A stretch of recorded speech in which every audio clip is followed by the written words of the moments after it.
40년 우정도, 두 아들의 사랑도 결국 그녀를 지켜주지 못했습니다. 박순자 씨는 그날 밤 깨달았습니다. 행복한 노후를 결정짓는 건 단 세 가지뿐이라는 걸. 그 깨달음은 하루아침에 온 것이 아니었습니다. 시작은 한 통의 전화였습니다. 화면에 뜬 이름은 김말순, 40년 지기 친구였습니다. 박순자 씨는 평소와 다름없이 전화를 받았습니다. 하지만 이 통화가 40년 우정의 마지막이 될 줄은 그때는 몰랐습니다. 친구의 목소리는 들떠 있었습니다. 무슨 좋은 일이 있었나 싶어 박순자 씨도 덩달아 기분이 좋아졌습니다. 김말순 씨는 큰딸이 50만 원 용돈을 보내줬다며 자랑했습니다. 둘째는 100만 원짜리 명품 핸드백을 사다 줬다고 했습니다. 셋째는 마사지 의자를 선물했다며 연신 기뻐했습니다. 박순자 씨는 처음에는 진심으로 축하해 주었습니다. 하지만 점점 마음 한편이 무거워졌습니다. 자신의 현실과 너무 대조적이었기 때문입니다. 큰아들은 호주에 이민을 간 지 3년째. 처음 몇 달은 자주 연락했지만 이제는 명절에나 안부를 묻는 정도였습니다. 작은 아들은 서울에서 직장 생활을 하며 자신의 가정을 꾸려가느라 바빴습니다.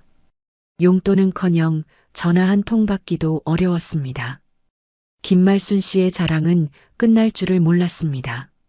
큰 사위가 고급 한우를 사다 줬다는 이야기, 막내가 고급 홍차를 정기 배송으로 주문해 줬다는 이야기.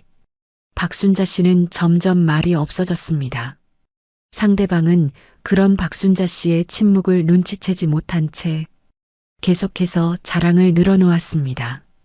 친구의 자랑이 계속될수록 박순자 씨는 자신이 초라해지는 느낌이었습니다. 그런데 김말순 씨가 갑자기 물었습니다. 순자야? 넌 애들이 뭐 좀 해주디? 아들이 둘이나 있잖아. 그 한마디가 가슴에 비수처럼 꽂혔습니다. 박순자 씨는 잠시 말문이 막혔습니다. 무엇라고 대답해야 할까요? 겨우 변명처럼 아들들이 바빠서 그렇다고 대답했습니다. 하지만 김말순 씨의 반응은 차가웠습니다. 바빠도 부모 생각은 해야 한다며 은근히 비판하는 어조였습니다. 마치 박순자 씨가 자식 교육을 잘못했다는 듯한 뉘앙스였습니다. 그 순간 박순자 씨는 깨달았습니다.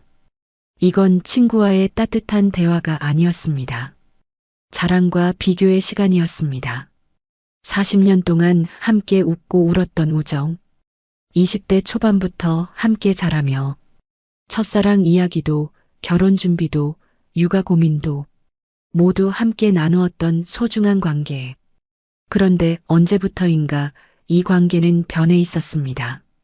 서로를 위로하고 격려하는 대신 자랑과 비교로 상처를 주는 관계로 말입니다. 박순자 씨는 서둘러 전화를 끊었습니다. 급한 일이 생겼다며 거짓말을 했습니다. 더 이상 그 자랑을 들을 수가 없었습니다. 친구의 행복한 이야기가 자신에게는 고통으로 다가왔습니다. 전화를 끊고 나니 집안이 더욱 조용해졌습니다. 시계 소리만이 규칙적으로 울렸습니다. 박순자 씨는 소파에 주저앉았습니다. 나이가 들수록 친구들과의 만남이 부담스러워지는 이유. 그녀는 이제야 그 답을 알 것 같았습니다. 모든 대화가 비교로 이어졌습니다. 누구의 자식이 더 효도를 잘하는지, 누구의 생활이 더 윤택한지, 누구의 노후가 더 안정적인지. 예전에는 그렇지 않았습니다. 젊었을 때는 서로의 고민을 나누고 힘든 일이 있으면 위로해 주었습니다. 하지만 나이가 들면서 모든 것이 달라졌습니다. 자식 자랑, 생활 자랑, 건강 자랑, 친구들과의 만남은 자랑, 경연대회가 되어버렸습니다. 박순자 씨는 깊은 한숨을 내쉬었습니다. 40년 우정의 첫 번째 균열. 그것은 비교에서 시작되었습니다.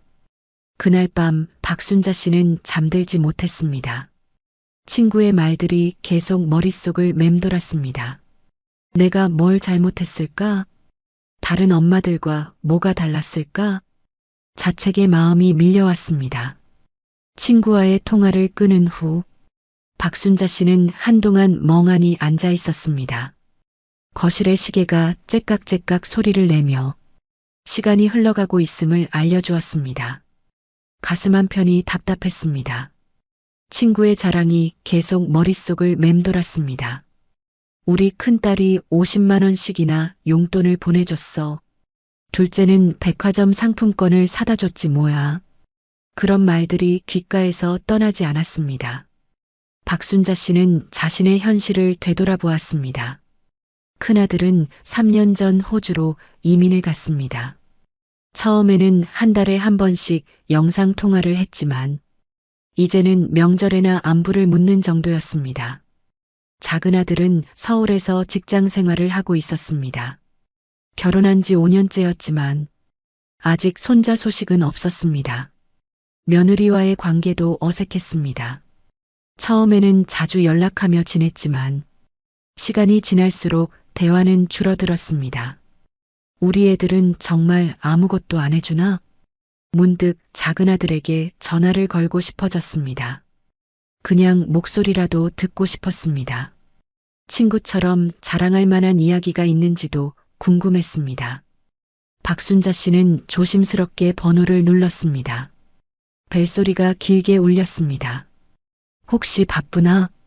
지금 점심시간일 텐데. 한참 후에야 아들의 목소리가 들렸습니다. 하지만 그 목소리는 예상과 달랐습니다. 피곤하고 짜증 섞인 톤이었습니다. 엄마, 나 지금 회사야. 급한 일 아니면 나중에 연락해. 짧고 차가운 말투였습니다. 박순자 씨는 당황했습니다. 그저 안부나 물어보고 싶었을 뿐인데 아들의 반응은 너무 차가웠습니다. 아니야. 급한 건 아니고. 그냥 안부나 물어보려고 요즘 어떻게 지내나 싶어서. 엄마, 진짜 바빠. 문자로 할 말 있으면 보내. 뚝 전화가 끊어졌습니다. 박순자 씨는 수화기를 든 채로 한동안 움직이지 못했습니다. 이게 자식과의 대화라고 할 수 있을까요? 친구가 자랑하던 그런 따뜻한 관계는 어디서 찾을 수 있을까요? 집안의 정막이 더욱 깊어졌습니다. 냉장고의 웅웅 소리만이 조용한 집안에 울려 퍼졌습니다. 박순자 씨는 소파에 깊숙이 몸을 맡겼습니다. 40년 동안 정성껏 키운 아들들, 밤잠을 설쳐가며 뒷바라지한 아들들, 대학 등록금을 마련하려고 새벽 아르바이트까지 했던 기억들, 그런 아들들에게 자신은 바쁜 일상 속 잠깐의 방해물에 불과했습니다. 내가 뭘 잘못했을까? 다른 집 엄마들은 뭘 다르게 했을까? 자책의 마음이 밀려왔습니다. 친구 김말순 씨의 아이들은 왜 그렇게 효도를 잘할까요? 같은 시대에 태어나 비슷하게 키웠는데 왜 이렇게 다른 결과가 나왔을까요? 박순자 씨는 핸드폰을 들여다보았습니다. 아들에게서 온 마지막 문자는 일주일 전이었습니다. 엄마 건강하세요라는 짧은 인사뿐이었습니다. 그나마 큰아들은 더했습니다. 호주에서 보내온 마지막 메시지는 한 달 전이었습니다. 추석 인사를 겸한 안부였는데 그마저도 단체 메시지 같았습니다. 친구에게 위로받고 싶었지만 방금 전 통화가 떠올랐습니다. 친구도 자식도 자신의 마음을 헤아려 주지 않는 현실. 박순자 씨는 창밖을 바라보았습니다. 해가 서서히 기울어가고 있었습니다. 60대 박순자 씨의 하루는 이렇게 또 깊은 외로움으로 저물어갔습니다. 그날 밤 그녀는 잠들지 못했습니다. 해시태그 챕터 3 건강의 경고. 며칠이 지났습니다. 박순자 씨는 여전히 친구와 아들의 일로 마음이 무거웠습니다. 그런데 우편함에서 뜻밖의 편지를 발견했습니다. 병원에서 온 건강검진 결과 통지서였습니다. 작년에 받았던 건강검진 결과가 나온 것이었습니다. 박순자 씨는 별 생각 없이 봉투를 뜯었습니다. 하지만 결과지를 보는 순간 얼굴이 굳어졌습니다. 혈압 수치가 정상 범위를 벗어나 있었습니다. 콜레스테롤 수치도 높았습니다. 혈당 수치 역시 경계선상에 있었습니다. 빨간 글씨로 표시된 재검사 필요 항목들이 눈에 띄게 많았습니다. 박순자 씨는 서둘러 병원에 전화를 걸었습니다. 며칠 후 진료 예약을 잡을 수 있었습니다. 병원 가는 날까지 마음이 불안했습니다. 인터넷으로 자신의 수치들을 찾아보니 더욱 걱정이 커졌습니다. 진료실 앞에서 기다리는 시간이 길게 느껴졌습니다. 주변에는 자신과 비슷한 나이대의 사람들이 많았습니다. 모두들 심각한 표정으로 앉아 있었습니다. 박순자 환자분, 간호사의 부름에 박순자 씨는 진료실로 들어갔습니다. 의사는 검진 결과지를 꼼꼼히 살펴보았습니다. 그리고 박순자 씨를 바라보며 말했습니다. 검진 결과, 앞으로 관리를 잘해야 합니다. 그 말은 단순한 조언이 아니었습니다. 의사의 표정이 진지했습니다. 혈압약을 복용해야 한다고 했습니다. 콜레스테롤 수치를 낮추기 위해 식단 조절이 필요하다고 했습니다. 정기적인 운동도 필수라고 강조했습니다. 지금부터 관리하지 않으면 더 큰 문제가 생길 수 있어요. 고혈압, 당뇨, 심혈관 질환, 이런 것들은 한 번 생기면 평생 관리해야 합니다. 의사의 말 한마디 한마디가 박순자 씨의 가슴에 무겁게 내려앉았습니다. 그것은 노후의 자유와 불안을 가르는 경계선이었습니다. 건강하면 혼자서도 살 수 있지만 아프면 누군가에게 의존해야 합니다. 박순자 씨는 문득 깨달았습니다. 친구의 자랑도 자식의 무관심도 건강 앞에서는 별것 아니라는 것을, 아무리 효도하는 자식이 있어도 아픈 건 본인의 몫이었습니다. 아무리 좋은 친구가 있어도 병원에는 혼자 와야 했습니다. 처방전을 받아들고 나오는 길, 박순자 씨의 발걸음이 무거웠습니다. 약국에서 혈압약을 받으며 약사의 설명을 들었습니다. 매일 같은 시간에 복용해야 한다는 것, 부작용이 있을 수 있다는 것, 집으로 돌아와 약봉지를 바라보았습니다. 이제 이 약들과 평생을 함께 살아야 하는 것일까요? 박순자 씨는 거울 앞에 섰습니다. 60대 중반의 자신의 모습이 보였습니다. 언제부터인가 주름이 깊어졌고 머리카락도 많이 휘어졌습니다. 체력도 예전 같지 않았습니다. 젊었을 때는 건강을 당연하게 여겼습니다. 밤을 새워도 괜찮았고 아무거나 먹어도 문제 없었습니다. 하지만 이제는 달랐습니다. 몸이 보내는 신호들을 무시할 수 없었습니다. 그날 밤 박순자 씨는 생각했습니다. 친구들과의 관계도 중요하고 자식들과의 관계도 소중하지만 가장 기본이 되는 건 건강이었습니다. 건강을 잃으면 모든 것이 무의미해집니다. 아무리 많은 돈이 있어도, 아무리 좋은 사람들이 곁에 있어도 아픈 몸으로는 행복할 수 없습니다. 박순자 씨는 결심했습니다. 이제부터라도 건강관리에 신경 써야겠다고 매일 산책을 하고 식단을 조절하고 정기검진을 받아야겠다고. 건강검진 결과는 경고였습니다. 하지만 동시에 기회이기도 했습니다. 아직 늦지 않았다는 것, 지금부터라도 관리하면 된다는 것. 박순자 씨는 침대에 누우며 다짐했습니다. 건강한 노후를 위해 노력하겠다고. 그것이 진정한 노후 준비의 시작이라는 것을 그녀는 이제야 깨닫게 되었습니다. 그날 밤 박순자 씨는 잠들지 못했습니다. 침대에 누워 천장을 바라보며 지난 며칠간의 일들을 되새겼습니다.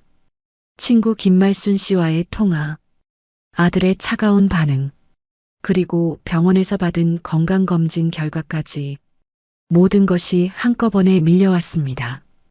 박순자 씨는 뒤척이며 생각했습니다. 이대로 살아도 괜찮을까? 이런 관계들 속에서 행복할 수 있을까? 새벽 2시.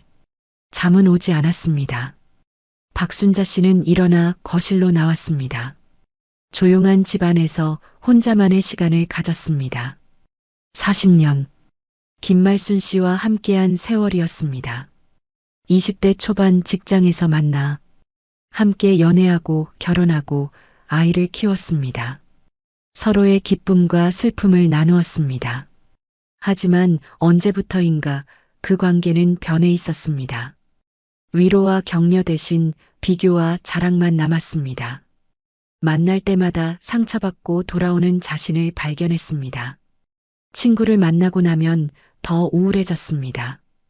자신이 초라하게 느껴졌습니다. 이게 정말 우정일까요? 박순자 씨는 깊이 생각했습니다. 진짜 친구라면 서로를 위로해 주어야 하는 것 아닐까요? 힘든 일이 있을 때 함께 아파해주고 기쁜 일이 있을 때 진심으로 축하해 주어야 하는 것 아닐까요? 하지만 지금의 관계는 그렇지 않았습니다. 상대방의 자랑을 들으며 자신을 비하하게 되는 관계. 만날 때마다 열등감을 느끼게 되는 관계. 이런 관계가 과연 필요할까요? 박순자 씨는 창밖을 바라보았습니다. 새벽 하늘이 서서히 밝아오고 있었습니다. 문득 떠오르는 말이 있었습니다. 나이가 들수록 관계의 질이 중요하다. 어디서 들었던 말인지 기억나지 않았지만 지금의 상황에 딱 맞는 말 같았습니다. 양보다 질. 많은 사람들과 어울리는 것보다 진짜 마음이 통하는 사람 몇 명과 지내는 것이 낫다는 뜻이겠지요. 박순자 씨는 결심했습니다. 이제는 나를 깎아내리는 관계를 끝내야겠다. 40년의 인연이었지만 이제는 끝내야 할 때가 온 것 같았습니다. 끊어내는 일이 쉽지 않다는 것을 알고 있었습니다. 40년 동안 쌓인 추억들이 있었으니까요. 함께 웃고 울었던 시간들이 있었으니까요. 하지만 더 이상 자신을 상처내며 살 수는 없었습니다. 60대 중반의 나이에 남은 시간은 많지 않았습니다. 그 시간을 상처받으며 보낼 수는 없었습니다. 박순자 씨는 핸드폰을 들었습니다. 김말순 씨의 번호를 오랫동안 바라보았습니다. 전화를 걸어서 솔직하게 말해야 할까요? 아니면 자연스럽게 연락을 끊어야 할까요? 고민 끝에 박순자 씨는 문자를 보내기로 했습니다. 전화로 말하기에는 너무 어려웠습니다. 말순아, 요즘 개인적으로 정리할 일들이 많아. 당분간 연락 못할 것 같아. 이해해줘. 짧은 문자였지만 그 안에는 40년 우정을 정리하겠다는 의미가 담겨 있었습니다. 문자를 보내고 나니 마음이 복잡했습니다. 후련함과 동시에 허전함도 느껴졌습니다. 하지만 박순자 씨는 자신의 선택이 옳다고 생각했습니다. 나이가 들수록 중요한 것은 관계의 개수가 아니라 질이었습니다. 자신을 상처 주는 관계보다는 혼자 있는 것이 더 나을 수도 있었습니다. 건강검진 결과를 받고 깨달은 것처럼 노후에 가장 중요한 것은 자신이었습니다. 다른 사람이 자신을 어떻게 평가하느냐보다 자신이 자신을 어떻게 대하느냐가 더 중요했습니다. 박순자 씨는 새벽 공기를 마시며 생각했습니다. 이제 새로운 시작이었습니다. 상처 주는 관계를 정리하고 진짜 자신을 위한 시간을 만들어야겠다고, 그것이 행복한 노후를 위한 첫 번째 단계라는 것을 박순자 씨는 분명히 알고 있었습니다. 해가 떠올랐습니다. 새로운 하루가 시작되었습니다. 김말순 씨에게 문자를 보낸 지 일주일이 지났습니다. 박순자 씨는 자신의 선택이 옳았다고 생각했지만 마음 한편으로는 이상한 감정이 들었습니다. 예상했던 후련함 대신 묘한 공허감이 찾아왔습니다. 평소 같으면 김말순 씨에게서 전화가 왔을 시간. 하지만 이제 그 전화는 오지 않았습니다. 핸드폰은 조용했습니다. 박순자 씨는 거실을 둘러보았습니다. 관계를 정리하고 나니 방안이 더 넓어 보였습니다. 하지만 동시에 채워야 할 자리가 더 크게 느껴졌습니다. 전에는 김말순 씨와의 통화가 부담스러웠지만 그래도 누군가와 대화를 나누는 시간이었습니다. 자랑을 듣는 것이 힘들었지만 그래도 말을 주고받는 상대가 있었습니다. 이제는 그마저도 없었습니다. 끊어내고 나니 내 곁이 이렇게까지 비어 있었구나. 박순자 씨는 혼잣말을 중얼거렸습니다. 아들들은 여전히 바빴습니다. 큰아들은 호주에서 연락이 뜸했고 작은아들은 서울에서 자신의 일로 바빴습니다. 이웃들과는 인사 정도만 나누는 사이였고 직장을 그만둔 지도 5년이 지나 동료들과도 연락이 끊어진 상태였습니다. 결국 남은 건 혼자뿐이었습니다. 하루 종일 말을 하지 않는 날들이 늘어났습니다. 마트에서 계산할 때 감사합니다 정도가 그날의 유일한 대화였습니다. 밤이 되면 정막은 더 깊어졌습니다. 텔레비전 소리만이 집안을 채웠습니다. 박순자 씨는 소파에 앉아 생각했습니다. 정말 혼자가 나은 걸까? 상처받는 관계라도 있는 게 나았던 건 아닐까? 외로움이 밀려왔습니다. 깊고 무거운 외로움이었습니다. 젊었을 때는 혼자 있는 시간이 좋았습니다. 아이들 키우느라 바쁠 때는 혼자만의 시간이 소중했습니다. 하지만 지금의 혼자는 달랐습니다. 선택이 아닌 상황이었습니다. 박순자 씨는 창밖을 바라보았습니다. 이웃집에는 불이 켜져 있었습니다. 가족들이 함께 저녁을 먹고 있는 것 같았습니다. 부러웠습니다. 누군가와 함께 밥을 먹고 하루 있었던 일을 나누는 것이 그렇게 부러울 줄 몰랐습니다. 며칠 후 마트에 갔을 때의 일입니다. 우연히 김말순 씨를 마주쳤습니다. 멀리서 김말순 씨가 다른 친구와 함께 즐겁게 이야기하는 모습이 보였습니다. 박순자 씨는 발걸음을 멈췄습니다. 김말순 씨도 박순자 씨를 발견했습니다. 잠시 눈이 마주쳤지만 둘 다 먼저 다가가지 않았습니다. 김말순 씨는 곧 다른 곳으로 시선을 돌렸고 박순자 씨도 서둘러 다른 통로로 갔습니다. 집으로 돌아오는 길이 무거웠습니다. 40년 우정이 이렇게 어색하게 끝나는 게 맞을까요? 하지만 되돌릴 수는 없었습니다. 이미 선택한 길이었습니다. 그날 밤 박순자 씨는 더욱 깊은 외로움을 느꼈습니다. 관계를 정리하는 것이 옳은 선택이라고 생각했지만 그 빈자리를 채우는 것은 별개의 문제였습니다. 무엇으로 이 공허함을 채워야 할까요? 누구와 새로운 관계를 만들어야 할까요? 박순자 씨는 깊은 한숨을 내쉬었습니다. 상처 주는 관계를 끊어내는 것은 용기 있는 선택이었지만 그 이후의 삶을 채워나가는 것은 또 다른 과제였습니다. 밤은 길었고 정막은 더 깊었습니다. 박순자 씨는 창밖의 별을 바라보며 새로운 답을 찾고 있었습니다.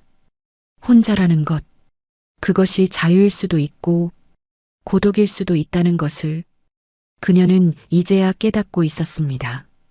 그리고 그 고독을 어떻게 채워나갈지는 오롯이 자신의 몫이라는 것도 점점 명확해지고 있었습니다. 공허감에 시달리던 어느 날 박순자 씨는 우연한 기회를 만났습니다. 동네 복지관에서 진행하는 건강한 노후 준비 강좌가 있다는 소식을 들었습니다. 처음에는 별 관심이 없었습니다. 사람들과 어울리는 것이 부담스러웠기 때문입니다. 하지만 혼자 있는 시간이 길어질수록 무언가 변화가 필요하다는 생각이 들었습니다. 용기를 내어 복지관 문을 두드렸습니다. 작은 강의실에 15명 정도의 사람들이 모여 있었습니다. 대부분 박순자 씨와 비슷한 나이대였습니다. 강사는 50대 후반의 여성이었습니다. 노후 준비에서 가장 중요한 것은 마음가짐이라고 했습니다. 강의가 끝난 후 다과 시간이 있었습니다. 박순자 씨는 구석에 앉아 혼자 차를 마시고 있었습니다. 그때 옆자리에 앉은 여성이 말을 걸어왔습니다.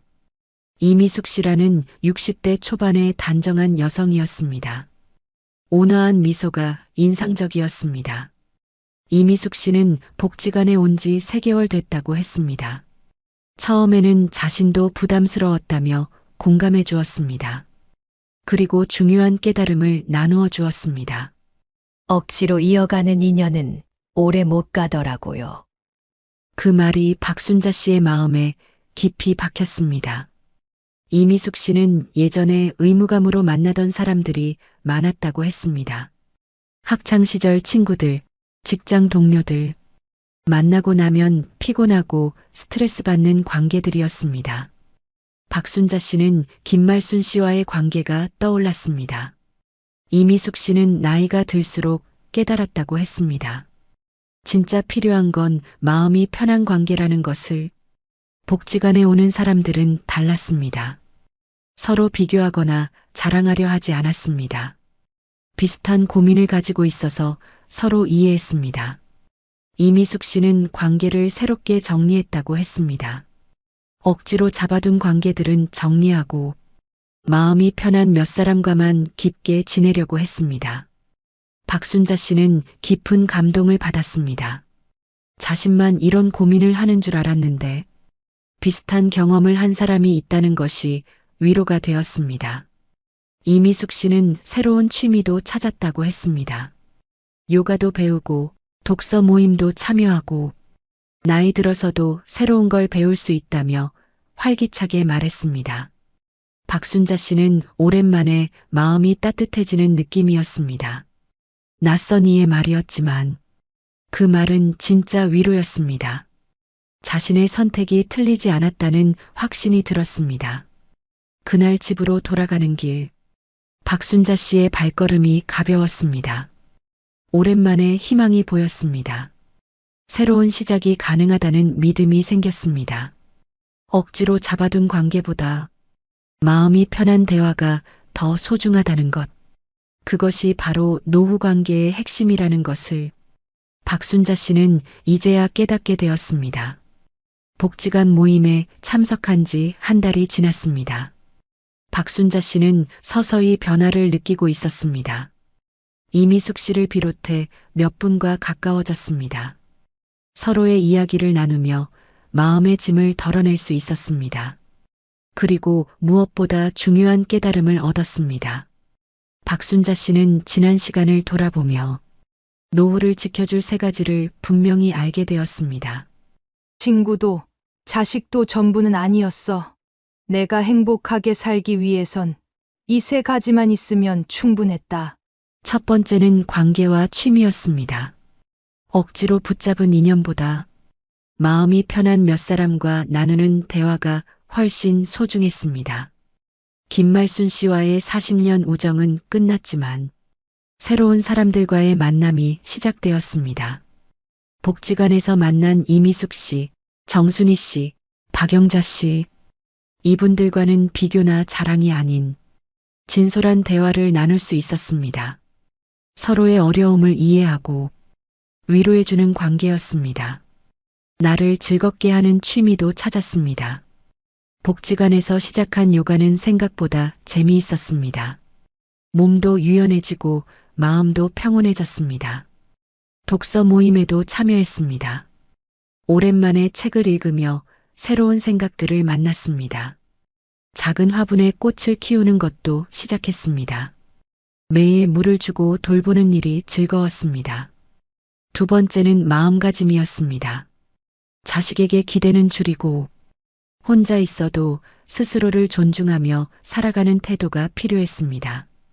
아들들에게서 관심과 사랑을 받고 싶었지만 그들도 자신의 인생이 있다는 것을 인정했습니다. 억지로 연락하지 않기로 했습니다. 대신 아들들이 연락할 때 따뜻하게 받아주기로 했습니다. 혼자 있는 시간을 두려워하지 않기로 했습니다. 혼자서도 충분히 행복할 수 있다는 것을 깨달았습니다. 작은 감사와 긍정이 하루를 바꿨습니다. 매일 아침 일어나면 감사한 일 3가지를 생각했습니다. 건강하게 잠에서 깬 것, 따뜻한 집이 있는 것, 맛있는 음식을 먹을 수 있는 것. 작은 것들이지만 감사하며 하루를 시작하니 마음이 한결 가벼워졌습니다. 3번째는 건강 관리였습니다. 병원에서 받은 수치보다 중요한 건 지금 당장 몸을 돌보는 습관이었습니다. 매일 아침 30분씩 산책을 시작했습니다. 처음에는 힘들었지만 점점 즐거워졌습니다. 식단도 개선했습니다. 인스턴트 음식을 줄이고 직접 요리했습니다. 복지관에서 배운 건강식 레시피를 활용했습니다. 혈압약도 빠뜨리지 않고 복용했습니다. 정기검진도 미루지 않고 받았습니다. 운동과 균형 잡힌 식습관, 그리고 정기검진이 삶을 지켜주었습니다. 몸이 건강해지니 마음도 밝아졌습니다. 체력이 좋아지니 무엇이든 할 수 있다는 자신감이 생겼습니다. 박순자 씨는 깨달았습니다. 행복한 노후는 거창한 것이 아니었습니다. 많은 돈이나 많은 사람이 필요한 것도 아니었습니다. 진짜 필요한 것은 이 3가지뿐이었습니다. 마음이 통하는 관계와 즐거운 취미, 긍정적인 마음가짐, 그리고 건강한 몸. 이것만 있으면 충분히 행복할 수 있었습니다. 40년 우정의 상실도, 자식들의 무관심도, 건강에 대한 걱정도 이제는 두렵지 않았습니다. 박순자 씨는 자신만의 행복한 노후를 만들어가고 있었습니다. 6개월이 지났습니다. 박순자 씨의 삶은 완전히 달라져 있었습니다. 더 이상 외롭지 않았습니다. 혼자 있어도 두렵지 않았습니다. 복지관 모임은 일주일의 즐거움이 되었습니다. 요가 수업 후 함께 차를 마시며 나누는 대화는 그 어떤 관계보다 편안했습니다. 이미숙 씨, 정순희 씨, 박영자 씨, 이분들과는 진짜 마음을 나눌 수 있었습니다. 서로 힘들 때 위로해주고 기쁠 때 함께 기뻐해주는 관계였습니다. 아들들과의 관계도 변했습니다. 억지로 연락하지 않으니 오히려 자연스러워졌습니다. 작은 아들이 가끔 안부 전화를 걸어왔습니다. 박순자 씨는 따뜻하게 받아주되 부담 주지 않으려 노력했습니다. 큰아들도 호주에서 영상통화를 걸어왔습니다. 예전처럼 자주는 아니지만 통화할 때마다 진심 어린 대화를 나누었습니다. 기대를 줄이니 받는 사랑이 더 소중하게 느껴졌습니다. 건강도 많이 좋아졌습니다. 꾸준한 운동과 식단 관리 덕분에 혈압 수치가 정상으로 돌아왔습니다. 몸이 가벼워지니 마음도 밝아졌습니다. 새로운 것에 도전할 용기도 생겼습니다. 최근에는 복지관에서 진행하는 봉사활동에도 참여하기 시작했습니다. 독거노인분들께 밑반찬을 만들어드리는 일이었습니다. 자신보다 더 외로운 분들을 도우며 보람을 느꼈습니다. 누군가에게 도움이 된다는 것, 그것이 이렇게 기쁜 일인 줄 몰랐습니다. 어느 날 저녁 박순자 씨는 거울 앞에 섰습니다. 6개월 전의 자신과는 완전히 다른 모습이었습니다. 얼굴에 활기가 돌았습니다. 자신감도 생겼습니다. 나는 이제 혼자여도 두렵지 않다. 진짜 나를 지켜줄 사람은 결국 나 자신이었다. 박순자 씨는 조용히 중얼거렸습니다. 40년 우정의 끝에서 그녀는 비로소 자신을 만났습니다. 다른 사람의 인정이나 사랑에 의존하지 않고 스스로 행복을 만들어가는 방법을 배웠습니다. 그리고 깨달았습니다. 노후의 행복은 숫자도 사람의 수도 아니었습니다. 얼마나 많은 돈이 있는지, 얼마나 많은 사람들이 곁에 있는지가 중요한 게 아니었습니다. 진짜 중요한 것은 스스로를 존중하는 마음이었습니다. 자신을 사랑하고 돌보는 마음, 작은 것에도 감사할 줄 아는 마음, 매일을 소중하게 여기는 마음, 그런 마음가짐이야말로 행복한 노후의 진짜 비밀이었습니다. 박순자 씨는 창밖을 바라보았습니다. 저녁 하늘이 아름답게 물들어 있었습니다. 내일은 또 어떤 즐거운 일이 기다리고 있을까요? 복지관에서 새로운 친구를 만날 수도 있고, 새로운 취미를 시작할 수도 있을 것입니다. 나이가 들어도 여전히 배울 것이 많고, 경험할 것이 많다는 사실이 기뻤습니다. 박순자 씨의 새로운 인생이 시작되었습니다. 진짜 자신을 위한 인생이었습니다. 그것이 바로 행복한 노후의 진짜 모습이었습니다. 친구도 자식도 노후를 완전히 지켜줄 수는 없습니다. 진짜 행복한 노후는 세 가지에 달려 있습니다. 질 좋은 관계와 즐거운 취미, 긍정적인 마음가짐, 꾸준한 건강관리. 행복한 노후는 거창한 것이 아닙니다. 스스로를 사랑하는 마음에서 시작됩니다. 박순자 씨처럼 말입니다. 여러분도 비슷한 고민을 하고 계신다면 이 이야기가 작은 위로가 되었기를 바랍니다. 더 많은 이야기로 찾아뵙겠습니다. 구독과 좋아요로 응원해주세요. 아버지는 평생 이렇게 말하셨습니다. 여자는 시집 가면 끝이다. 그러나 장례가 끝난 날 은행에서 우연히 마주한 진실이 모든 걸 바꿔놓았습니다. 숨겨진 금고, 그리고 딸에게만 남긴 편지.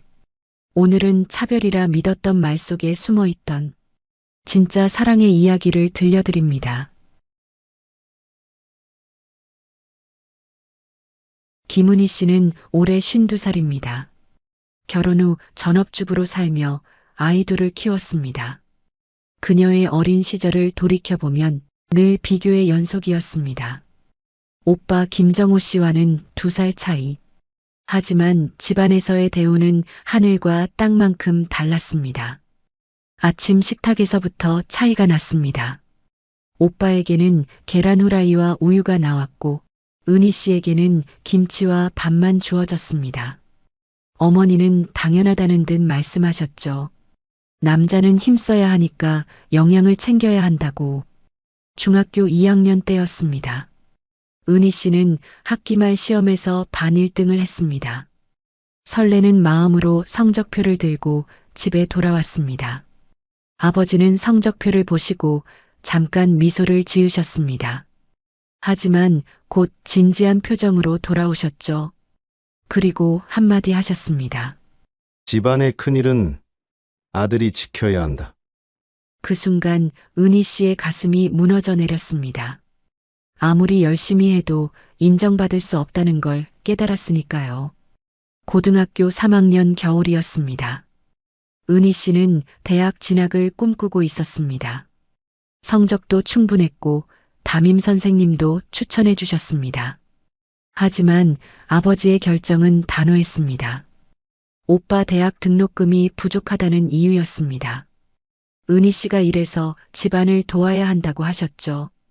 그렇게 고등학교를 졸업한 은희 씨는 동네 봉제 공장에 취직했습니다. 20살의 나이에 아침 8시부터 밤 10시까지 하루 14시간을 재봉틀 앞에서 보냈습니다. 손끝이 바늘에 찔려 피가 나도 쉴 수 없었습니다. 어깨와 목이 뻐근해도 참아야 했습니다. 한 달 월급 35만 원 중 30만 원은 집에 갖다 바쳤습니다. 3년을 그렇게 일했습니다. 오빠가 대학을 졸업할 때까지.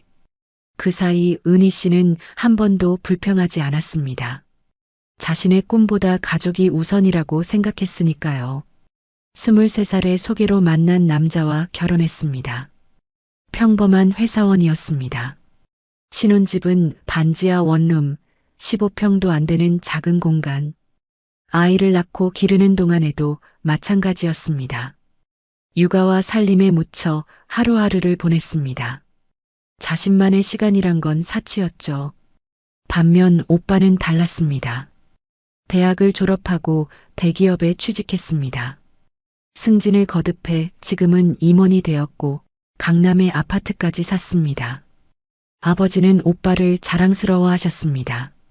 친척들 앞에서 자주 하시던 말이 있었죠. 역시 우리 집 큰아들이라고. 그럴 때마다 은희 씨는 마음 한구석이 아팠습니다. 하지만 내색하지 않았습니다. 그것이 자신의 몫이라고 생각했으니까요. 그런데 이상한 일이 있었습니다. 어느 날 어머니가 넌지시 말씀하셨어요. 아버지 방에 은희 씨의 상장들이 액자에 걸려 있다고. 중학교 때 받은 그 1등 상장까지 모두 간직하고 계셨던 겁니다. 은희 씨는 의외였습니다. 늘 차별받는다고 생각했는데 아버지가 자신의 성적을 자랑스러워하고 계셨다니. 하지만 그것도 잠깐이었습니다. 아버지는 여전히 은희 씨에게 차갑게 대하셨습니다. 집안 대소사에서도 은희 씨의 의견은 무시당했죠. 세월이 흘러 은희 씨는 52살이 되었습니다. 두 아이도 모두 성인이 되었습니다. 하지만 그녀의 삶에는 여전히 무언가 빠진 듯한 느낌이 있었습니다. 마치 자신만 제자리에 머물러 있는 것 같았어요. 오빠는 성공가도를 달리고 있는데 은희 씨는 평범한 일상을 반복하며 살고 있었으니까요. 그래도 불평하지 않았습니다.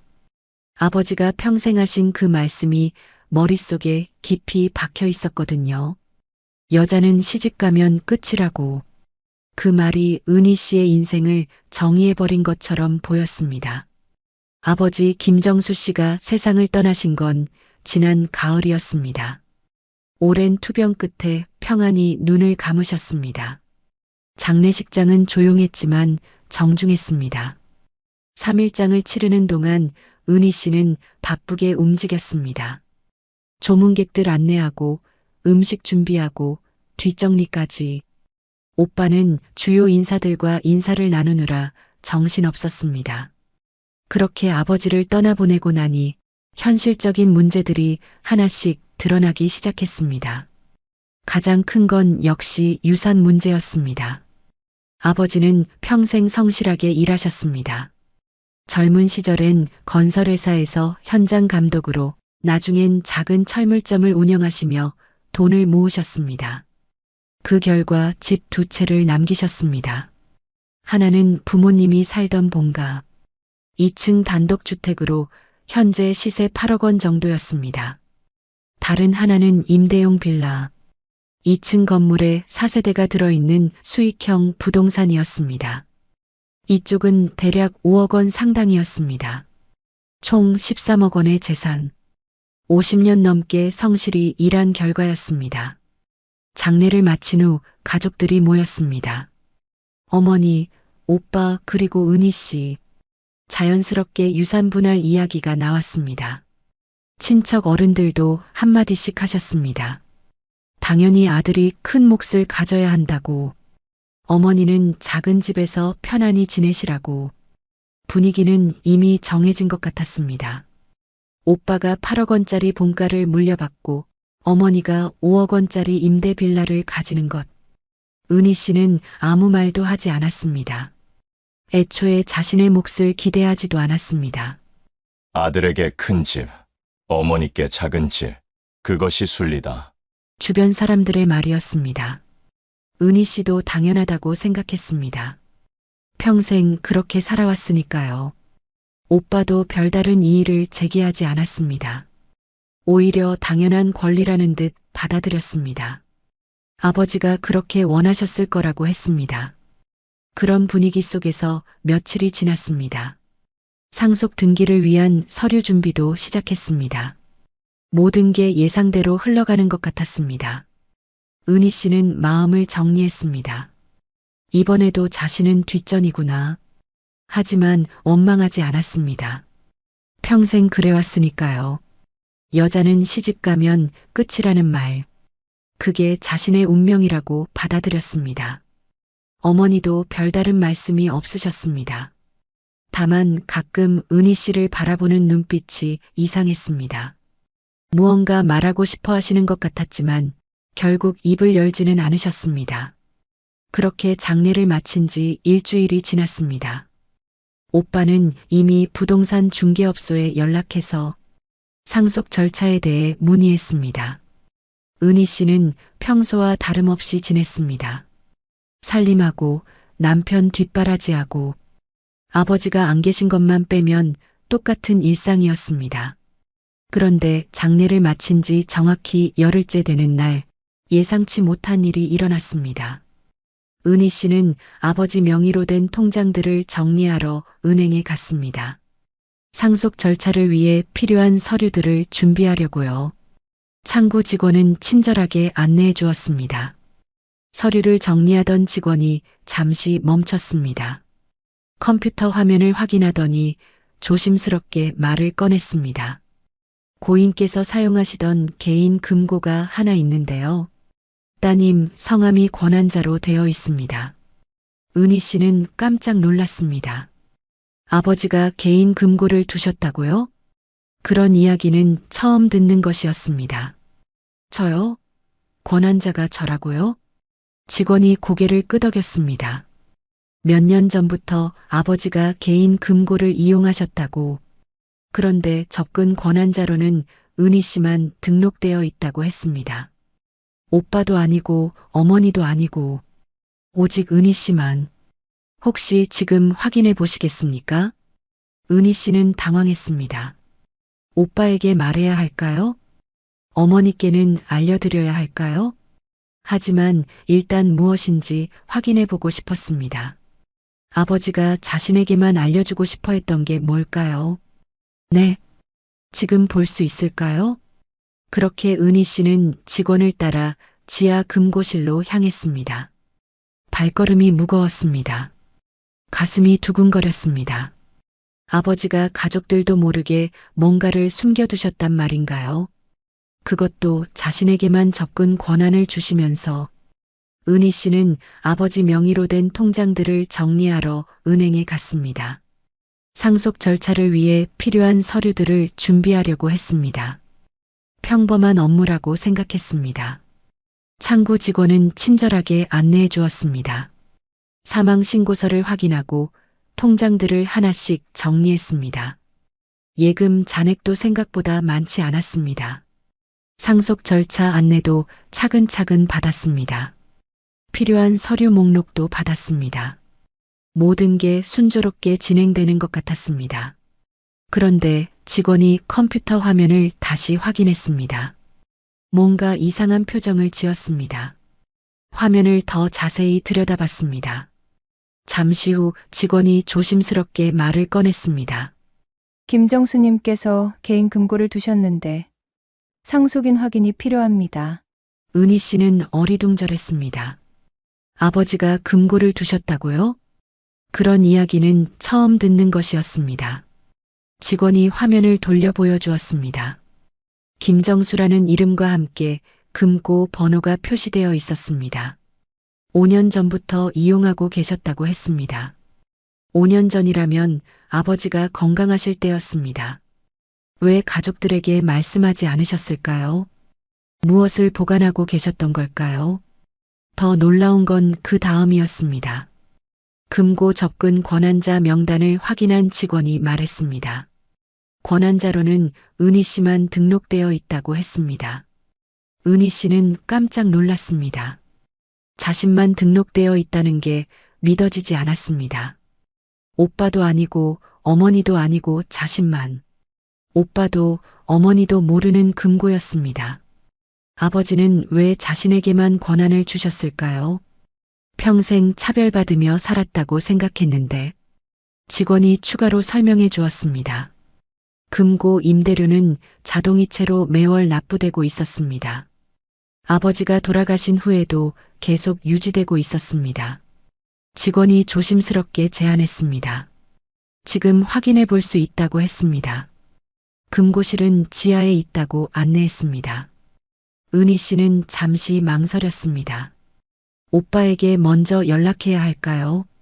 어머니께도 알려드려야 할까요? 하지만 권한자가 자신뿐이라는 게 계속 마음에 걸렸습니다.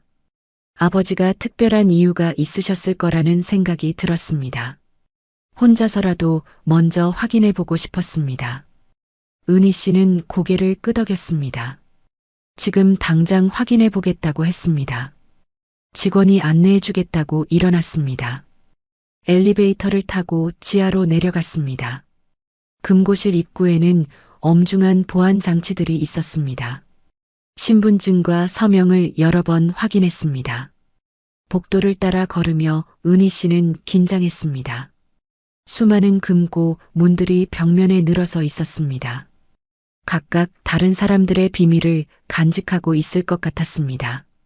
직원이 한 곳에서 멈췄습니다. 아버지의 이름이 적힌 작은 명패가 붙어 있었습니다. 드디어 아버지의 비밀을 마주할 시간이었습니다. 은희 씨의 손이 떨렸습니다. 심장이 빠르게 뛰었습니다. 곧 무엇인가 인생을 바꿀 만한 일이 일어날 것 같았습니다. 지하 금고실의 차가운 공기가 은희 씨를 감쌌습니다. 은행 직원이 마스터키를 준비했습니다. 은희 씨도 자신의 열쇠를 받아들었습니다. 두 개의 열쇠를 동시에 돌렸습니다. 찰칵 하는 소리와 함께 문이 열렸습니다. 금고 안은 생각보다 작았습니다. 하지만 그 안에 담긴 것들은 은희 씨의 세상을 뒤바꿔 놓기에 충분했습니다. 낡은 봉투 하나가 가장 먼저 눈에 띄었습니다. 겉면에는 아버지의 손글씨로 이름이 적혀 있었습니다. 은희에게. 글씨를 보는 순간 가슴이 뛰기 시작했습니다. 아버지가 자신에게만 남긴 무언가가 있다는 뜻이었습니다. 손이 떨리면서도 조심스럽게 봉투를 꺼냈습니다. 봉투를 열자 여러 문서들이 나왔습니다. 그중 가장 먼저 눈에 들어온 것은 공증 유언장의 사본이었습니다. 문구는 단호했습니다. 토지를 딸 김은희에게 단독으로 물려준다는 내용이 적혀 있었습니다. 하단에는 공증인의 서명과 도장이 선명했습니다. 원본은 공증 사무소에 보관돼 있지만 이 사본만으로도 법적 효력이 분명했습니다. 은희 씨는 믿을 수 없었습니다. 두 번째는 토지 등기부등본이었습니다. 은희 씨가 전혀 모르는 땅이었습니다. 주소를 보니 시 외곽 지역의 농지였습니다. 면적도 상당했습니다. 언제 아버지가 이런 땅을 사셨을까요? 왜 가족들에게 알리지 않으셨을까요? 세 번째 문서가 가장 충격적이었습니다. 아버지가 직접 쓰신 편지였습니다. 종이가 약간 누렇게 변해 있었습니다. 편지를 펼치는 순간 눈물이 나왔습니다. 아버지의 친필로 적힌 글씨였습니다. 평소보다 더 정성스럽게 쓰여 있었습니다. 은희야. 너만이 내 피를 나눈 아이였다. 미안했다. 그 한 줄을 읽는 순간 온몸이 떨렸습니다. 내 피를 나눈 아이라는 말의 의미가 뭘까요? 그렇다면 오빠는 대체 뭐란 말입니까? 편지는 더 있었습니다. 아버지의 속마음이 담긴 고백이었습니다.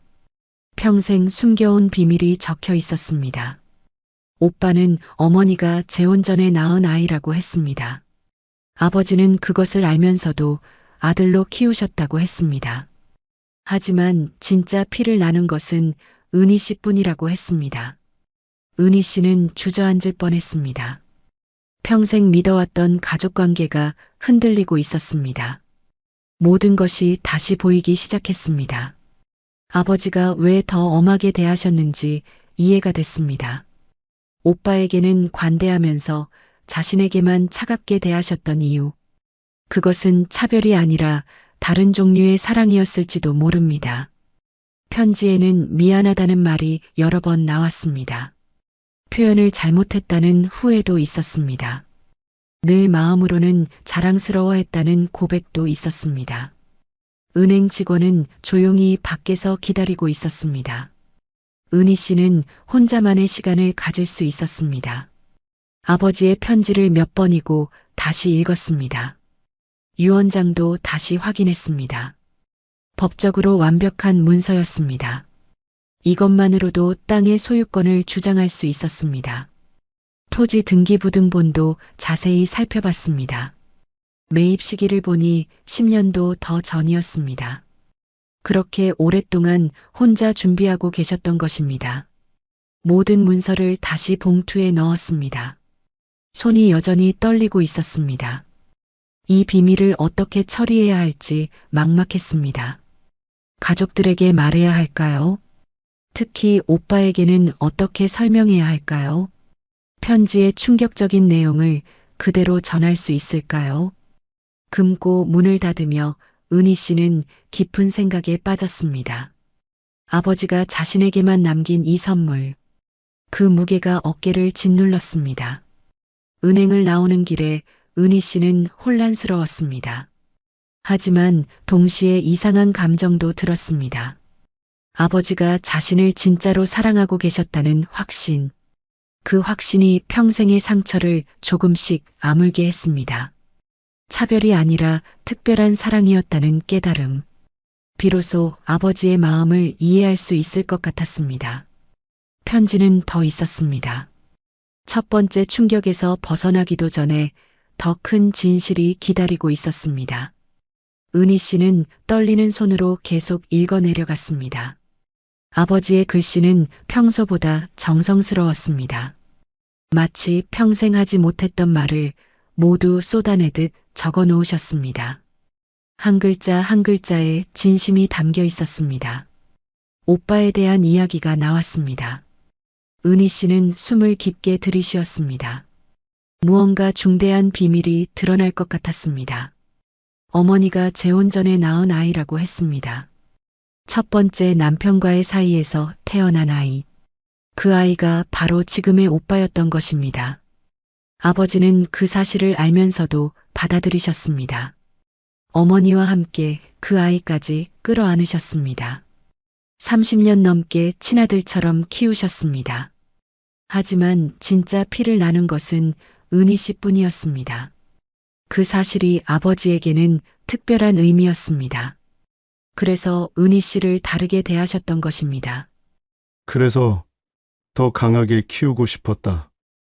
편지 속 그 한 문장이 모든 걸 설명해 주었습니다.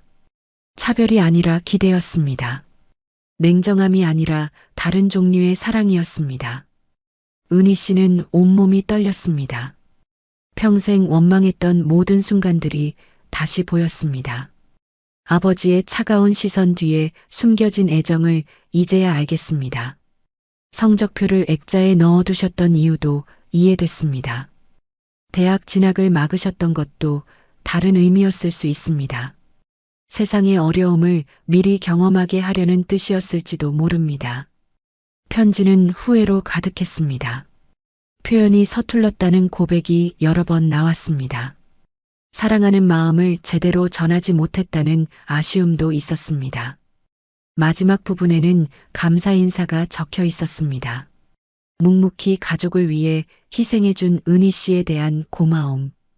그리고 앞으로 가족들을 잘 이끌어달라는 당부. 편지를 다 읽고 나서 은희 씨는 한동안 말이 없었습니다. 모든 게 새롭게 보였습니다. 30년 넘게 쌓인 오해가 한순간에 풀어지는 느낌이었습니다. 오빠에 대한 마음도 복잡해졌습니다. 혈연이 아니라는 사실이 충격적이었습니다. 하지만 그렇다고 해서 가족이 아닌 건 아니었습니다. 아버지도 그렇게 생각하셨을 것입니다. 피보다 중요한 게 마음이라는 걸 아셨을 것입니다. 그래서 30년간 친아들처럼 대해주셨을 것입니다. 편지를 다시 봉투에 넣으며 은희 씨는 눈물을 닦았습니다. 아버지의 진심을 이제야 알게 됐습니다. 너무 늦었지만 그래도 알게 된 것만으로도 감사했습니다. 은행에서 돌아온 은희 씨는 며칠 동안 잠을 이루지 못했습니다. 아버지가 남긴 편지의 내용이 머릿속에서 맴돌았습니다. 가족들에게 어떻게 말해야 할지 고민이 깊어졌습니다. 특히 오빠에게는 어떻게 설명해야 할까요? 30년 넘게 친아들로 알고 살아온 오빠에게 혈연이 아니라는 충격적인 진실을 전해야 할까요? 결국 은희 씨는 결정했습니다. 일단 유언장 내용만 먼저 알리기로 했습니다. 편지의 비밀스러운 내용은 나중에 생각해 보기로 했습니다. 며칠 뒤 가족 모임이 있었습니다. 어머니의 집에서 오빠와 함께 모였습니다. 상속 절차에 대해 논의하려는 자리였습니다. 은희 씨는 가방에서 서류들을 꺼냈습니다. 손이 떨렸지만 최대한 침착하게 행동했습니다. 유언장을 테이블 위에 놓았습니다. 아버지가 유언장을 남기셨어. 오빠는 처음엔 별 관심을 보이지 않았습니다. 어차피 뻔한 내용일 거라고 생각했겠죠. 큰 집은 아들에게, 작은 집은 어머니에게. 하지만 유언장을 읽고 나서 표정이 바뀌었습니다. 토지를 딸에게 단독 유증한다는 내용. 예상과 전혀 다른 내용이었습니다. 진실을 알게 된 은희 씨는 혼란스러웠습니다. 며칠 뒤 어머니와 오빠 앞에서 유언장만 공개했습니다. 오빠의 얼굴이 점점 굳어졌습니다. 이게 정말 아버지가 쓰신 거야? 오빠가 유언장을 다시 들여다봤습니다. 공증 도장까지 찍힌 정식 문서였습니다. 공증 날짜를 확인한 오빠의 얼굴이 더욱 어두워졌습니다. 아버지가 돌아가시기 몇 달 전이었습니다. 충분히 정신이 맑으실 때 작성하신 유언장이었습니다. 오빠는 분노했습니다. 목소리가 점점 커졌습니다. 주먹을 꽉 쥐며 말했습니다. 30년을 아들로 키워놓고 이게 뭐야? 그 한마디에 방 안의 공기가 얼어붙었습니다. 은희 씨는 아무 말도 할 수 없었습니다. 가슴이 답답하고 목이 메었습니다. 어머니는 조용히 눈물만 흘리셨습니다. 말씀을 하려다가도 입을 다무셨습니다. 무언가 하고 싶은 말이 있어 보였지만 참으셨습니다. 오빠는 자리에서 일어났습니다. 유언장을 테이블에 던지듯 내려놓았습니다. 화가 나서 집을 나가려는 모습이었습니다. 오빠 잠깐만. 은희 씨가 말을 걸려 했지만 소용없었습니다. 오빠는 현관문을 세게 닫고 나가버렸습니다. 남은 것은 어머니와 은희 씨뿐이었습니다. 어머니는 계속 눈물을 흘리셨습니다. 은희 씨도 울음이 터져 나왔습니다. 어머니, 저도 몰랐어요. 은희 씨가 흐느끼며 말했습니다. 아버지가 왜 이런 결정을 하셨는지. 어머니는 고개를 저으셨습니다. 뭔가 말하고 싶어 하시는 것 같았습니다. 하지만 끝내 입을 열지 않으셨습니다. 그날 밤 오빠에게서 연락이 왔습니다. 차갑고 서먹한 목소리였습니다. 당분간 연락하지 말라는 내용이었습니다. 은희 씨는 한숨을 깊게 쉬었습니다. 아버지의 유언이 가족을 갈라놓고 있었습니다. 사랑의 표현이었을 텐데 결과는 정반대였습니다. 편지의 나머지 내용을 공개해야 할까요? 오빠의 출생 비밀까지 밝혀야 할까요? 그러면 상황이 더 나아질까요? 아니면 더 악화될까요? 은희 씨는 밤새 고민했습니다. 아버지가 남긴 이 복잡한 문제를 어떻게 해결해야 할지, 가족의 평화를 되찾을 방법은 없을까요? 오빠와의 갈등이 일어난 지 사흘이 지났습니다. 그동안 집안은 무거운 침묵으로 가득했습니다. 은희 씨는 아버지의 편지를 몇 번이고 다시 읽었습니다. 어떻게 하는 게 옳은 걸까요? 편지의 나머지 비밀을 공개해야 할까요? 아니면 이대로 묻어두는 게 나을까요?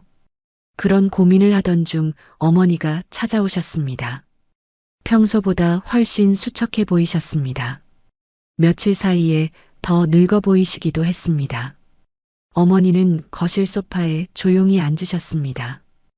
은희 씨가 차를 준비하려 했지만 손짓으로 말리셨습니다. 뭔가 중요한 이야기를 하려는 분위기였습니다.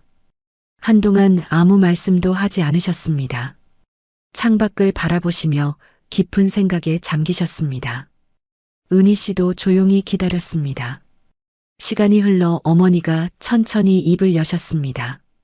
목소리가 평소보다 떨리고 있었습니다.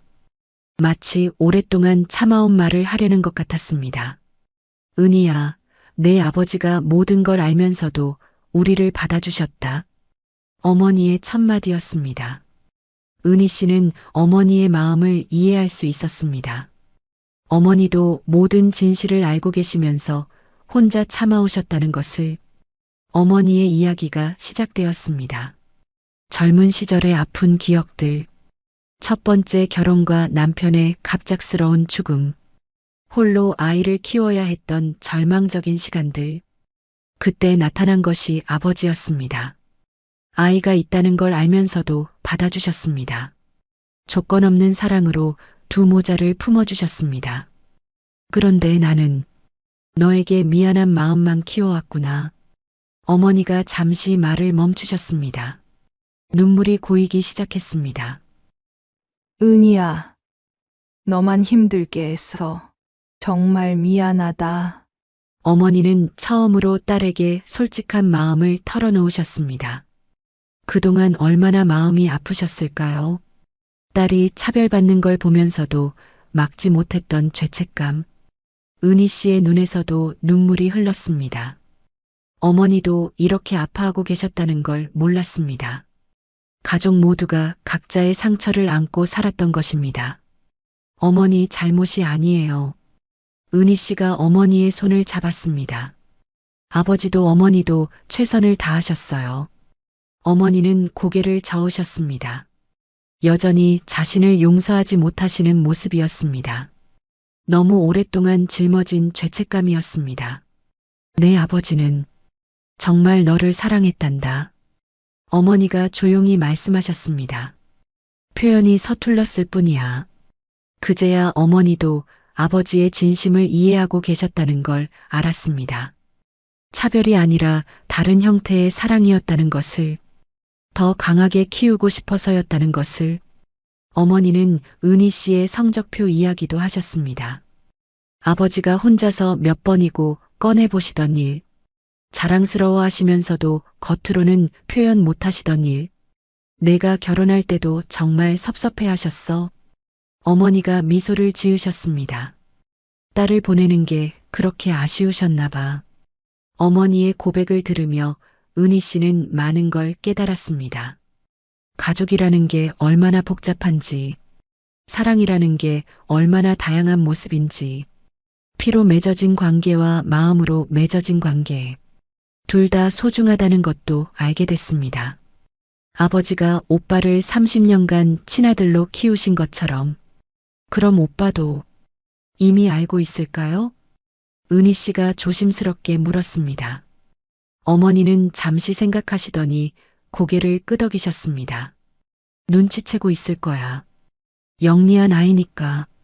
어머니의 말씀이었습니다. 하지만 모른 척하고 있을 거야. 우리를 위해서. 그 순간 은희 씨는 오빠의 마음도 이해할 수 있었습니다. 알면서도 모른 척해온 30년. 그것도 또 다른 형태의 사랑이었을 것입니다. 어머니와의 대화는 깊은 밤까지 이어졌습니다. 서로의 마음을 처음으로 털어놓는 시간이었습니다. 30년 만에 진짜 모녀가 된 기분이었습니다. 어머니와의 대화 이후 은희 씨의 마음은 조금 가벼워졌습니다. 하지만 여전히 오빠와의 관계는 해결되지 않았습니다. 그날 이후로 오빠는 연락을 끊어버렸습니다. 가족 모임도 없었고 안부 전화도 없었습니다. 명절이 다가와도 오빠는 나타나지 않았습니다. 어머니는 걱정이 많으셨지만 어쩔 수 없었습니다. 은희 씨는 여러 번 오빠에게 연락하려 했습니다. 하지만 매번 망설이다가 포기했습니다. 뭐라고 말해야 할지 알 수 없었거든요. 아버지의 편지에 담긴 충격적인 비밀. 그것을 오빠에게 말해야 할까요? 아니면 평생 숨기고 살아야 할까요? 시간이 흘러 일주일이 지났습니다. 그러던 어느 날 오후 현관벨이 울렸습니다. 문을 열어보니 오빠가 서 있었습니다. 오빠의 모습은 전과 달랐습니다. 화가 나 있던 얼굴이 아니었습니다. 오히려 침착하고 차분해 보였습니다. 들어가도 될까? 오빠가 조심스럽게 물었습니다. 은희 씨는 당황하면서도 반가웠습니다. 거실에 앉은 오빠는 한동안 말이 없었습니다.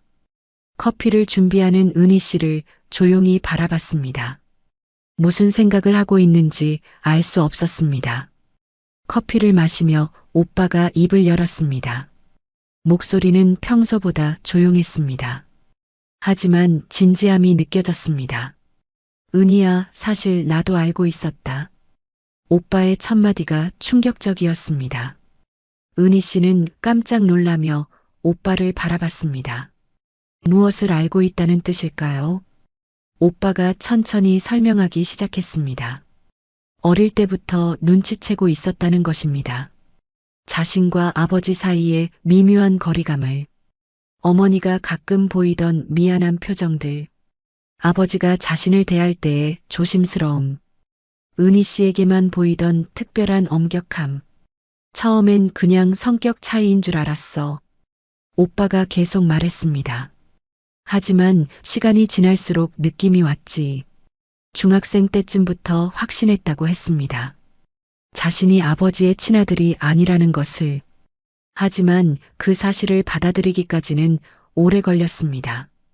왜 말하지 않았어? 은희 씨가 조심스럽게 물었습니다. 오빠는 쓸쓸한 미소를 지었습니다. 가족을 위해서였어. 오빠의 대답이었습니다. 어머니가 마음 아파하실까봐 30년 동안 알면서도 모른 척했던 것입니다. 가족의 평화를 위해 혼자 그 무게를 짊어졌던 것입니다. 그것도 또 다른 형태의 희생이었습니다. 아버지도 고마웠어. 오빠가 진심으로 말했습니다. 친아들처럼 키워주셔서 대학 등록금부터 시작해서 취업까지 아버지는 오빠를 위해 아낌없이 투자하셨습니다. 혈연이 아닌데도 말입니다. 그런데 유언장을 보고 화가 났던 건 오빠가 잠시 말을 멈췄습니다. 배신감 때문이었어. 자신을 친아들로 키워주시면서도 결국엔 구별하셨다는 생각. 30년간 받은 사랑이 가짜였나 하는 의심. 그런 복잡한 감정 때문이었습니다. 하지만 일주일 동안 생각해봤어. 오빠가 은희 씨를 바라봤습니다. 아버지 입장도 이해가 됐어. 처음엔 받아들이기 힘들었지만 곰곰 생각해보니 아버지 뜻이 이해가 갔습니다. 혈연과 관계없이 30년간 아들로 키워주셨지만 마지막에는 진짜 딸에게 더 많은 것을 남기고 싶으셨을 것입니다. 그리고 너한테도 미안했어. 오빠가 고개를 숙였습니다. 평생 차별받으며 살았을 텐데. 오빠는 은희 씨가 받았던 상처들을 알고 있었습니다. 자신은 사랑받는 아들로 자랐지만 은희 씨는 늘 뒷전이었다는 것을. 유산은 네가 가져. 나는 지금까지 받은 것만으로도 충분해. 오빠의 마지막 말이었습니다. 진심이 담긴 목소리였습니다. 더 이상 욕심 부리지 않겠다는 의미였습니다. 은희 씨는 눈물이 났습니다. 오빠의 마음이 이렇게 넓었다니. 30년간 혼자 진실을 알고도 참아온 오빠가 고마웠습니다. 오빠도 가족이야. 은희 씨가 말했습니다. 피가 섞이지 않아도 우리는 가족이야. 그날 오후 오빠와 은희 씨는 오랜만에 진솔한 대화를 나눴습니다. 어린 시절 추억부터 시작해서 앞으로의 계획까지 정말 오랜만에 남매다운 시간을 보냈습니다. 오빠가 돌아가기 전에 말했습니다. 어머니께 안부 전해달라고. 그리고 곧 찾아뵙겠다고. 가족의 균열이 조금씩 아물기 시작했습니다. 아버지의 유언이 처음엔 갈등을 만들었지만 결국은 더 깊은 이해로 이어졌습니다. 그날 밤 은희 씨는 아버지의 편지를 다시 읽었습니다. 이제는 그 의미를 완전히 이해할 수 있었습니다. 사랑에는 여러 가지 모습이 있다는 것을. 오빠와 화해한 후 은희 씨는 마음이 한결 편해졌습니다. 이제 아버지가 남긴 땅을 직접 확인해 볼 때가 되었습니다. 등기부등본에 적힌 주소를 메모해 두었습니다. 시 외곽 지역이라서 차로 1시간 정도 걸렸습니다. 도심을 벗어나 농촌 지역으로 향했습니다. 길 양쪽으로 논밭이 펼쳐져 있었습니다. 내비게이션이 안내하는 곳에 도착했습니다. 생각보다 넓은 땅이었습니다. 현재는 농지로 사용되고 있었습니다. 땅 경계를 확인하며 걸어 다녔습니다. 면적이 상당했습니다. 아버지가 언제 이런 땅을 사셨을까 궁금했습니다. 근처에 있던 농기계 상점에 들어갔습니다. 이 지역 상황을 알아보려고 했습니다. 상점 주인이 친절하게 응대해 주었습니다. 저기 딱 말씀하시는 거죠? 주인이 고개를 끄덕였습니다. 요즘 그 일대가 뜨거운 감자예요. 무슨 의미인지 물어봤습니다. 상점 주인이 자세히 설명해 주었습니다. 그 이야기는 은희 씨에게 충격적이었습니다. 인근에 대형 개발 계획이 있다는 것이었습니다. 시에서 추진하는 신도시 건설 프로젝트. 그 핵심 지역이 바로 아버지의 땅 근처였습니다. 대형 쇼핑몰과 아파트 단지가 들어선다고 했습니다. 지하철 연장 계획도 있다고 했습니다. 3년 전부터 소문이 돌기 시작했다고 했습니다. 3년 전이라면 아버지가 건강하셨을 때입니다. 아버지가 이 정보를 알고 계셨을 가능성이 높았습니다. 그래서 미리 땅을 사두셨던 것일까요? 마을 이장님도 만날 수 있었습니다. 개발 계획이 내년부터 본격 시작된다고 했습니다. 보상 가격도 현재 시세의 수배는 될 것이라고 했습니다. 부동산 중개업소도 들렀습니다. 중개사가 감탄하며 말했습니다. 이 땅 주인분 정말 안목이 있으셨네요. 개발 계획이 발표되기도 전에 매입하셨다고, 투자 타이밍이 완벽했다고 평가했습니다. 현재도 매입가의 몇 배는 된다고 했습니다. 집으로 돌아오는 길에 은희 씨는 많은 생각을 했습니다. 아버지가 왜 이 땅을 자신에게 남기셨을까? 단순히 재산을 물려주려는 게 아니었을 것입니다. 아버지는 은희 씨의 미래를 걱정하셨을 것입니다. 평생 뒷전이었던 딸이 홀로 서기 할 수 있도록, 경제적 독립을 할 수 있도록 배려하셨을 것입니다. 그 땅이 있으면 은희 씨도 당당해질 수 있습니다. 더 이상 누구에게 기대지 않고 살 수 있습니다. 아버지의 마지막 선물이었던 것입니다. 하지만 은희 씨는 고민이 깊어졌습니다.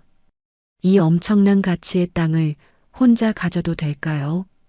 가족들과 나눠야 하는 것은 아닐까요? 오빠는 유산을 포기한다고 했지만 정말 이 정도 가치인 줄 알고 그런 말을 했을까요? 어머니는 어떻게 생각하실까요? 그날 밤 은희 씨는 아버지의 편지를 다시 읽었습니다.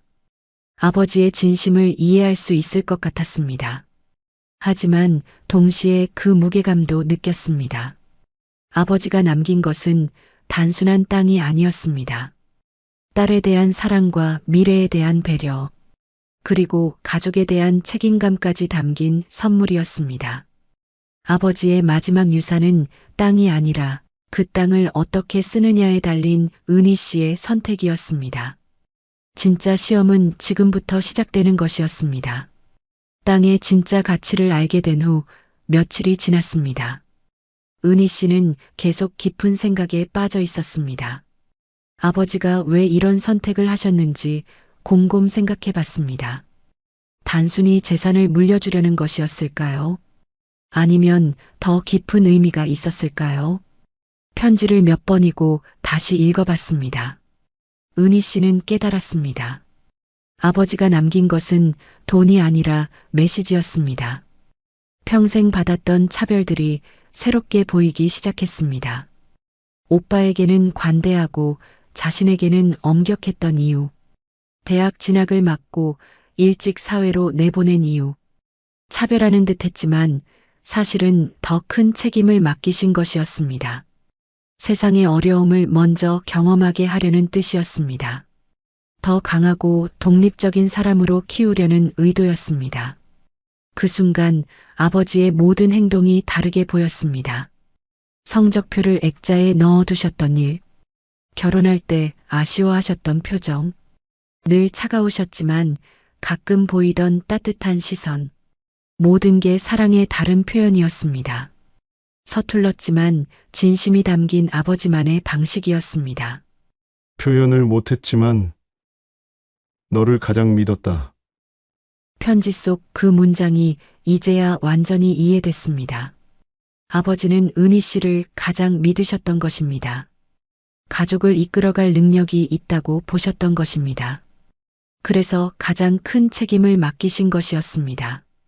단순한 유산이 아니라 가족을 지킬 의무를, 어머니와 오빠를 돌볼 역할을 주신 것이었습니다. 은희 씨는 아버지의 지혜를 느꼈습니다. 오빠에게 땅을 주셨다면 어떻게 됐을까요?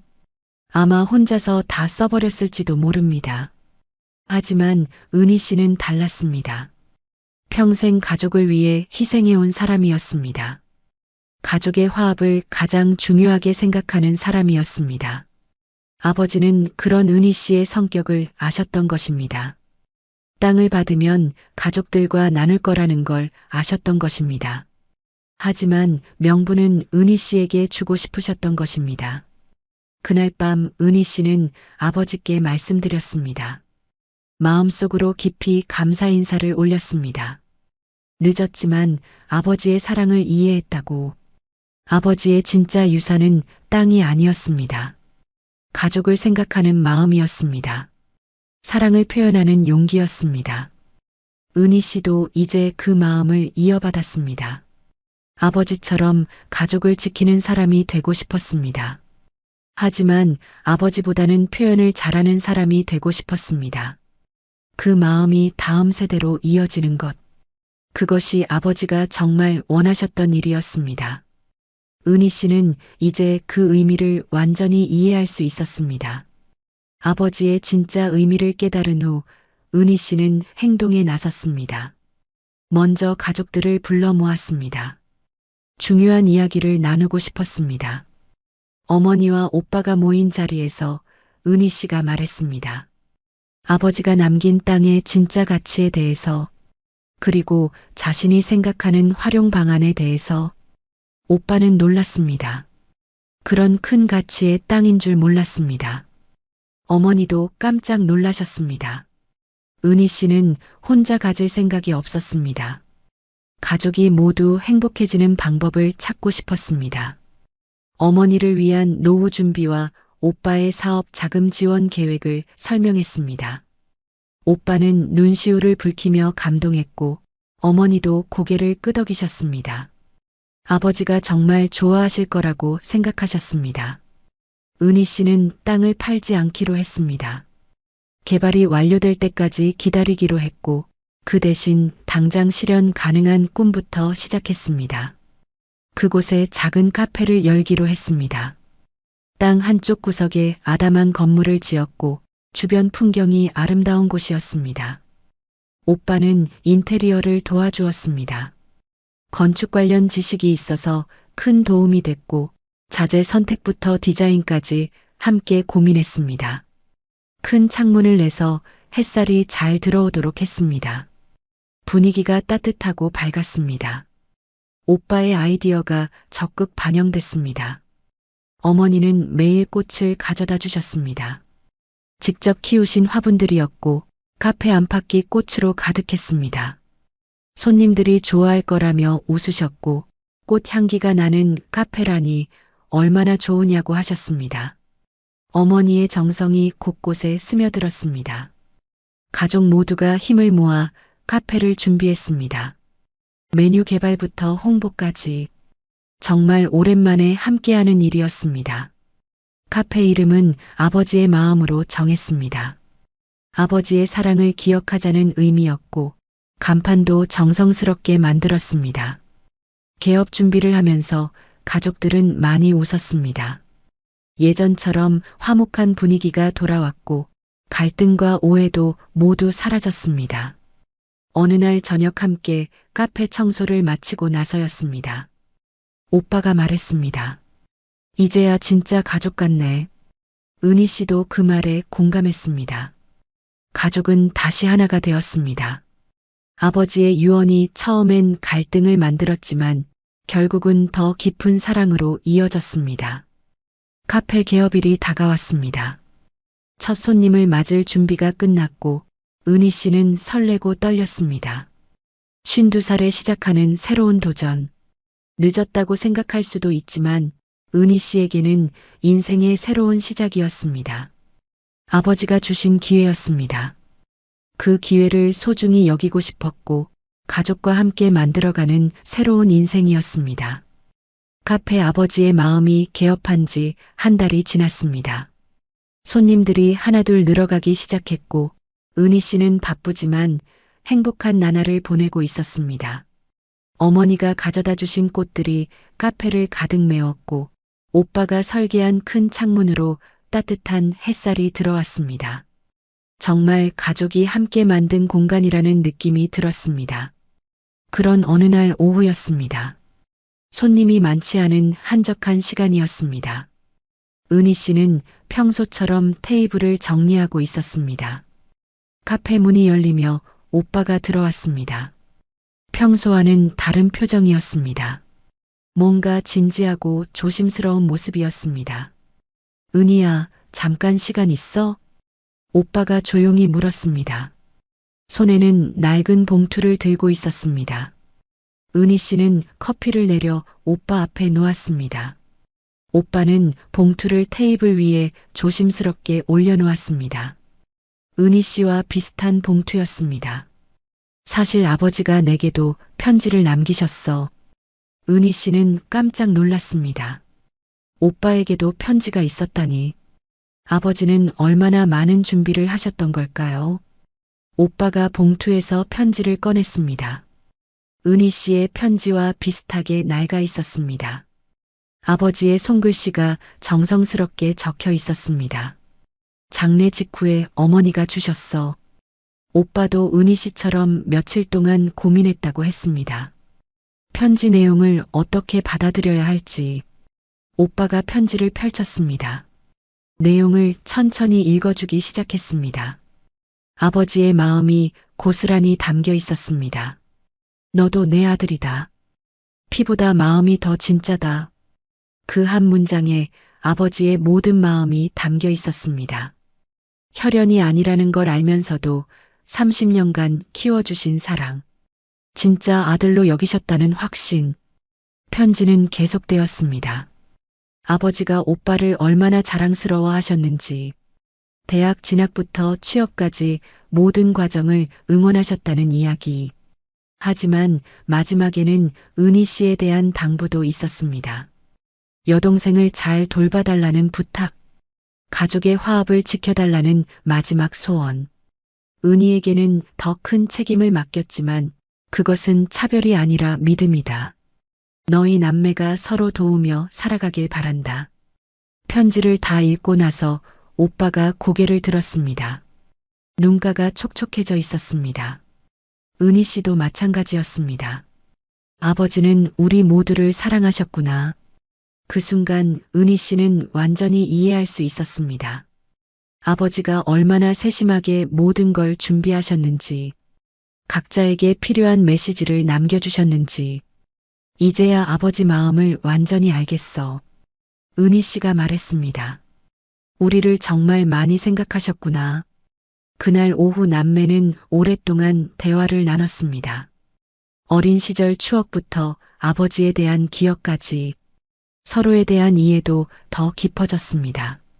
며칠 후 은희 씨는 어머니를 카페로 모셨습니다. 오빠도 함께 왔습니다. 가족 3명이 한자리에 모이는 건 정말 오랜만이었습니다. 저녁 시간이 되어 카페 문을 닫았습니다.